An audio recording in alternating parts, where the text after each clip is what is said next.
Students आज आपने mock test लिखा, 7 बजे आपको उसका रिजल्ट पता लग जाएगा। मैं भी आपको बता दूंगा कि कैसे आप रिजल्ट देख सकते हैं वापस पीडीएफ पे जाके।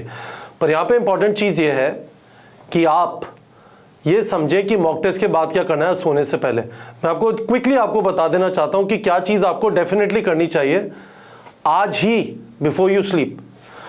आप देख पाएंगे कि राइट और रॉन्ग क्वेश्चन कौन से हुए आपके। That is one very very important thing. आपको पता चलना चाहिए। आपको स्कोर ऑब्वियसली पता चल जाएगा जब आप देख पाएंगे, स्कोर पता चल जाएगा। जाके देखिए कौन से क्वेश्चन राइट हुए, कौन से रॉन्ग हुए।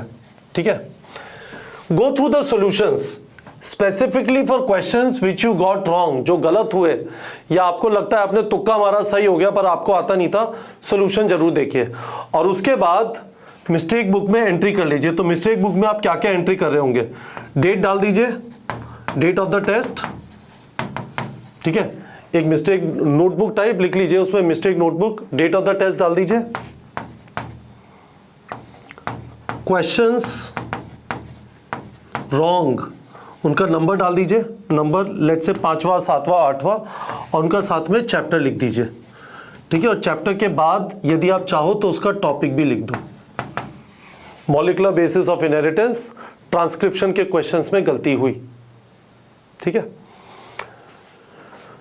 तो डेट ऑफ द टेस्ट आपने डाल दिया 6 नवंबर, क्वेश्चन नंबर लेट से आई डोंट नो शायद 31, molecular basis of inheritance, molecular basis of inheritance, inheritance,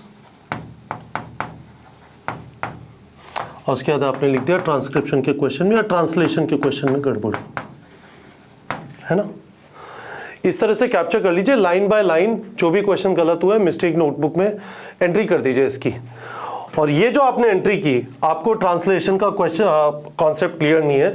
अब आपको अगले मॉक टेस्ट से पहले, अगला मॉक टेस्ट आपका 14 दिन बाद होगा, अगले मॉक टेस्ट से पहले ये वाले जो टॉपिक जो आपके गलत हुए हैं, या आपकी किस्मत अच्छी आज इतने टॉपिक गलत नहीं हुए, तो पहले के जो गलत चले आ रहे हैं मिस्टेक नोटबुक में आपकी एंट्री हुए जा रही है। आप देखे जा रहे हैं कि कुछ चैप्टर्स हैं, कुछ टॉपिक्स हैं जहाँ पे गलतियाँ हुई हैं, उस पर आपको वापस जाके फिर आप उसकी थ्योरी रिवाइज करिए, उससे रिलेटेड एमसीक्यू प्रैक्टिस करिए। यहाँ पे आपको एक बहुत यूजफुल चीज़ जो एमसीक्यू प्रैक्टिस के लिए होगी वो होगी डीपीपी जनरेटर, है ना। डीपीपी जनरेटर का मतलब क्या है, जरा मैं आपको क्विकली दिखा देता हूँ, है ना।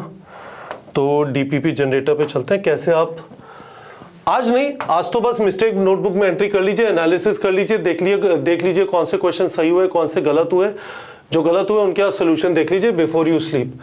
पर let's go to DPP generator. Example molecular basis of inheritance, है ना। तो आप मेन्यू वही हमारा बटर चिकन कढ़ाई पनीर, काफ़ी सारी चीज़ें हैं यहाँ पे पूरे मेन्यू में। चैप्टर डीपीपीस पे जाइए, menu course content chapter DPPs. आप आए क्रिएट डीपीपी पे,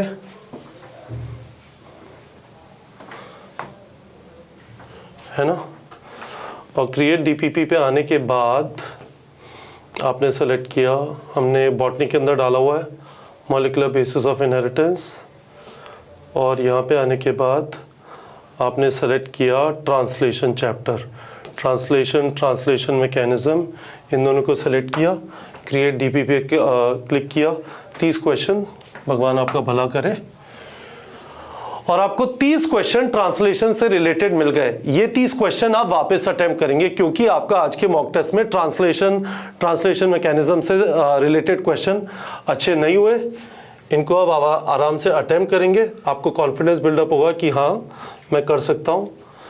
this is the power of identifying your weak areas and working on it to fix it. ठीक है, बता दीजिए वीडियो के कमेंट सेक्शन में क्या ये बात आपको समझ आ गई। आपका जो क्वेश्चन होता है मॉक टेस्ट कर लिया, इसके बाद क्या करूँ, आप बोलते हो एनालिसिस करो, रिवीजन करो, मैंने इस वीडियो में आपको समझा दिया, है ना। अब एक चीज़ और बता देता हूँ क्विकली कि एक और चीज़ जो होती है वो ये है कि आज जैसे आपने टेस्ट दिया है, तो let's just go to the test today जो आपने आज दिया है। तो ये आपका टेस्ट है। जब आपने टेस्ट अटेम्प्ट कर लिया, OMR वगैरह भर लिया, उसके बाद प्लेटफॉर्म पे आके आपने फिल OMR शीट किया। ठीक है, तो मैं आपको क्विकली वाला प्रोसेस बता देता हूँ कि उसके बाद क्या होगा। भर दीजिए यहाँ पे।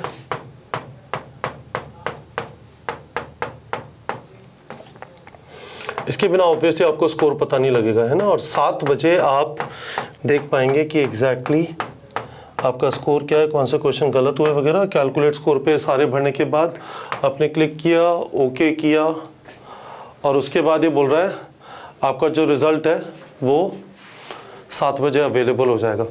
ठीक है गाइस, तो ये सारी कहानी है, होपफुली आपको समझ में आ गया होगा। इंपॉर्टेंट है यार, मतलब आपको लगेगा कि इतना तामझाम क्यों हो रहा है। तामझाम इसलिए हो रहा है कि एग्ज़ाम जो है बहुत कम्पिटिटिव है। 18 लाख से ज़्यादा बच्चे एग्ज़ाम लिखते हैं। उसका एक पार्ट है कि आपको एक्चुअली टेस्ट 3 घंटे में लिखना होता है। 3 घंटे, अब तो 20 मिनट देते हैं, 3 घंटे 20 मिनट, और वो 3 घंटे 20 मिनट की परफॉर्मेंस डिसाइड करेगी कि आपका सिलेक्शन हुआ है नहीं हुआ। उसकी जितनी हम प्रैक्टिस करें, इसीलिए इसे मॉक टेस्ट बोल रहे हैं, रियल नहीं है, नेट प्रैक्टिस है। ठीक है, तो आप जब इसकी तैयारी कर रहे हैं तो आप रेडी हो रहे हैं उस दिन के लिए जब आपकी परफॉर्मेंस मैटर करेगी। तो मैंने आपको इस वीडियो में बता दिया आप टेस्ट का एनालिसिस कैसे कर सकते हैं। 7 बजे आपको, अब जो आपको मैसेज आया इससे ये पता चल रहा है कि आपको अभी 7 बजे तक वेट करना है, और उसके बाद जब आप वापस फिल OMR पे क्लिक करेंगे तो वो आपको व्यू आंसर का ऑप्शन दिखा देगा, ब्लू बटन। ठीक है बच्चों, और कोई सवाल है वीडियो के कमेंट सेक्शन में पूछ दीजिए। बट नीट में सिलेक्शन तो क्वेश्चन प्रैक्टिस और रेगुलरली टेस्ट लिखने से ही होता है। यदि आप खुद को पुश नहीं करेंगे इस डायरेक्शन में, आई एम सॉरी, कुछ नहीं होगा। ठीक है बच्चों।